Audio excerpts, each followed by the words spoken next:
Hi guys, last Friday I went to DC to record a video I've been wanting to share with you, and today feels like the perfect time to do it. The Washington Post reported on Supreme Court Justice Elena Kagan's warning that judicial independence in the United States is under threat. Judges, she said, are being undermined by threats of violence, harsh public backlash to their decisions, and even non-compliance with court orders, especially from government officials. Speaking at a judicial conference, she urged her fellow judges to remain vigilant and continue doing their work without fear or favor. The answer to alleged lawlessness of any kind is the law, Kagan said.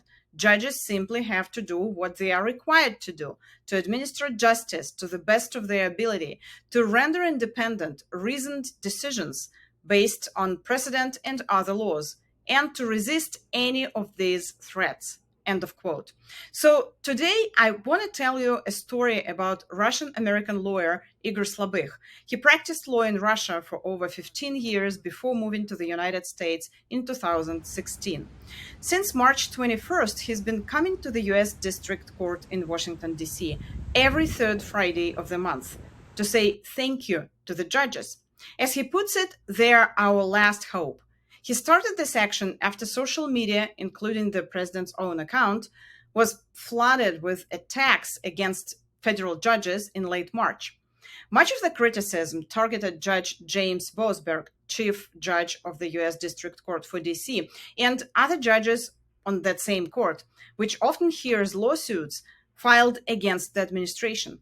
The attacks followed the judge's insistence on upholding the law and requiring the executive branch to comply with the Constitution, statutes, and court rulings. Judge Boasberg, for instance, had barred certain deportations that were based on the president's proclamation under the Alien Enemies Act. Igor Slabykh began wondering how to support the judiciary, how to show that not everyone sees judges as politicized or powerless. He wanted to express his own belief that society owes the courts a debt of gratitude for upholding the rule of law. So he decided to show up in person with signs just to say thank you. Igor sees strong parallels with Putin's Russia.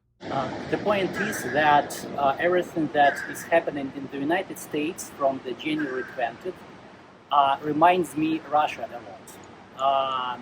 The United States is very known due to its the system of check and balances, and what I see right now that it doesn't work because president is doing whatever he wants. And the Congress decided not to interfere somehow. And on the contrary, the Congress decided to support president and to limit judiciary. And it was and it is and it will be in Russia. And the only hope that we have is judiciary, because the judges are trying to limit president's power, and they are doing everything to protect ordinary people from government outrage. So the main idea why I'm here is to say thank you to judges, because if you look at online, social media and some right media, you will see a lot of dirt about judges, and federal judges, as far as I know, they do not have social media accounts. I cannot come there and say thank you. So that's why I decided to come here and to say thank you to judges near the U.S. District Court for the District of Columbia, and just to have opportunity to show support to them. And how do they react? Well, I think a couple of rallies ago, Judge Tanya Chutkan, she was coming to the car. She saw the rally. She came to us. She made a photo. She said thank you. So, and I was happy because this is exactly what I wanted to achieve, to provide opportunity for judges to see that there are people who support them. When I came to film Igor last Friday, I witnessed how people reacted. One woman walked by and said in despair, "It won't help." Another person said, "You're right, judges are our only hope."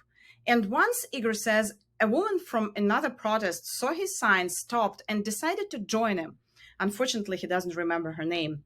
He says that similarities between what's happening in the United States and what happened in Russia when Putin came to power are frightening. And while many Americans might not recognize those patterns, people with a Russian background see them very clearly.